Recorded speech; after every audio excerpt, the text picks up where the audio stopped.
Just your impressions of the post position draw. Is this the first time you've been to the post position draw, or just? No, I had a filly a few years ago in the Oaks, Uh huh. and we got a good draw. That was the year it rained all week. She didn't like the slop, so hopefully, it doesn't. The 18's not what I'd have picked, but You're on the outside. I can deal with it. I'd rather be on the outside than on the inside. So I can deal with that. Overall, so far, what's your impressions? How has this experience been for you, having your first horse in the Kentucky Derby? Great. It's a lifetime dream. I'm getting to do it with a great partner. We've got a great trainer, and everything's wonderful. This story is so huge because it extends from Texas to Tennessee. It's a Tennessee-Texas story. The horse trained at El Primero and got started and broke down there in Laredo on the border. It's the Asmussen family, Keith and Marilyn, your partners. It just, the horse winning the Texas Futurity at Lone Star and then running at Keeneland, and it just got a lot of legs to it. Just talk about that whole experience the last 2 years. Well, he's been fun to watch, and he's along the way. He got caught up in some places where he didn't have anywhere to go. The race you mentioned, Keeneland, I think he came fourth, and he was coming. He finally got away, and he can close. So we know that from the Arkansas Derby. You were almost speechless after the Arkansas Derby win, and you told me, and just kind of reflect on that, if you will. Take us through that trip from what you saw. Well, I just he did like he always does. He lays back a little bit, and when he was asked, he delivered, and that's he had a lot left when he going away. So, the length of the Derby, I think, would suit him just fine. Do you often buy to sell? Do you pinhook? I mean, with the Asmussens, which they're kind of in the business of raising horses for other people and reselling. Yeah, and I do that. I have a partner here in Lexington, and we raise them and sell them, and the ones we can't sell, what we think we should get, we race them. So, you can't fall in love with one, although I'm in love with this one. Well, but talk about this horse was supposed to be sold. He was supposed to be sold in the Texas sale that was canceled. Then I think as I understand it, looking around for another sale, and then young Keith asked his granddad if he could ride the horse in the stake, and then he won. I mean, just tell us the story, all the things that went wrong for this to go right for you. Well,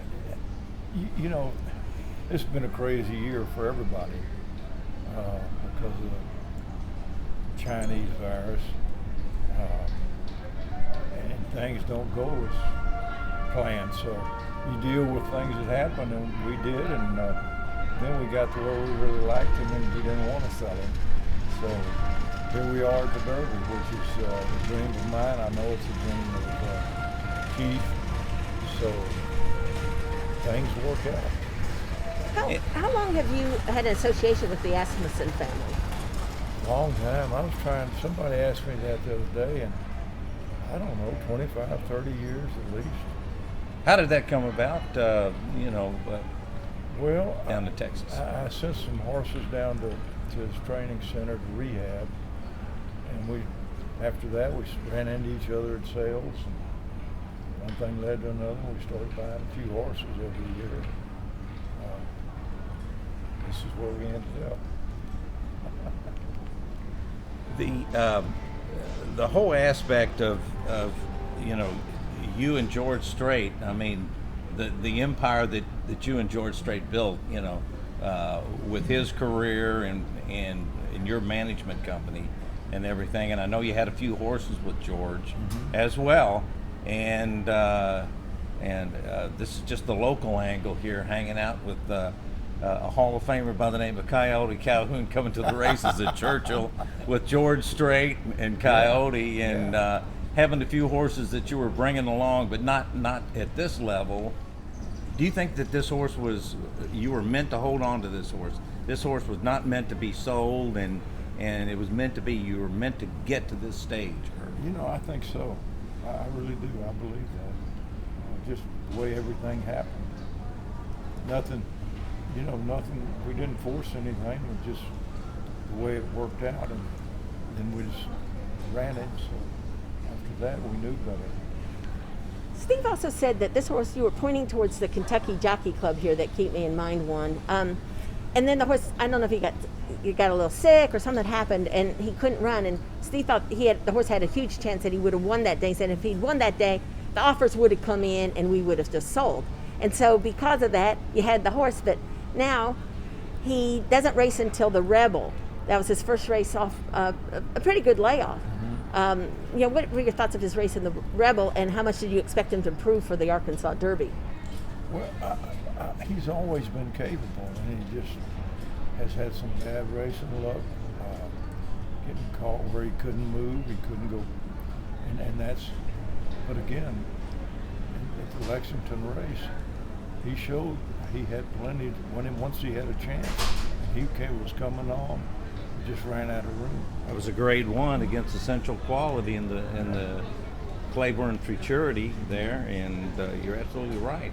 That's part of his foundation, I would think. And I really think he's every race he's improved, whether it showed it on the statistics of the farm, but he is just, and he's got such a great attitude, and he takes direction well. So, with all that, I feel so good about the race coming up. When did you start thinking about Kentucky Derby with this horse? After we won the Arkansas Derby. Not until then, even though you'd been in, the Rebel and the Rear Steve Futurity. had reasons. He wanted to run him in that Derby at Arkansas, and he was right. So after that, we knew we had the points. I'm guessing you've been hearing from a lot of people that we would be starstruck to, hearing from your pals in the country music world about being in the Derby. Yeah, again, a lot of people don't keep up with it. So, but yeah, we're kind of coming out of the woodwork. But it's a nice feeling. Every year there is a couple of sort of standout, feel-good, family-type stories. That's all in one in Superstock. That's what we're talking about right now. Yeah, he's something, and it's great when you can do it with friends. Makes it a little more special. Getting back to George Strait, I imagine you've heard from him. I'm thinking Yeah, as somebody who does understand horse racing and stuff. Yeah. What was his reaction after the Arkansas Derby? He was so happy. He's not here. He had something he already committed to. So he'll be around the TV, I'm sure. So. And you have a lot of other star-studded clients. Might anybody be coming? No, not really. It's I run into them and they all congratulate. But it's I had a drink with John Pardee the other day, and he understands racing. Toby Keith does. Oh, Toby. I've not heard from Toby. Well, do you think this will change how you own horses now? Will you be thinking the next one, the next 2-year-old that comes off in Laredo might be the next Derby horse? You know what? I don't fall in love with horses anymore. If we can sell them, we sell them. Every once in a while, the filly that was in the Oaks, my partner in Paris, Kentucky, I told him not to sell her, and she was a nice filly. She won a couple graded stakes for you. She won the Birdie to get into. Yeah. And that was Jordan's Henny. Henny Hughes, baby. Yeah. So that would be your second best horse that you've, would you say that you've owned? Yeah, probably in recent time. It goes in spurts. We had a winner on the horse last week at Lexington, and so I'm hoping that's a sign that we're on a roll. Yeah, I understand you come every Derby week. I mean, you have several trainers, and that's what they have told me, that you're a regular here at the Kentucky Derby. I love horse racing. I just love it. I enjoy it. It's fun. I love the competitiveness of it. I love breeding good horses. I never rode a good horse till I was about 20. And wow, what an experience that was. So that's I just like good horses. Did you have horses early on in your life? My You grew up family, around horses? my grandfather was in feed and grain business in Texas. And Yeah. he had ranches. So I was always around them. But I never got a good horse. So your You- roots are Texas then? Yes, ma'am. Well, hate to use a pun, but the eyes of Texas are going to be on Superstock on Saturday, and so I hope you're getting calls from those folks down there, And I am. I'm getting a lot of calls from a lot of friends that you don't hear from regularly, so it's nice. It's nice.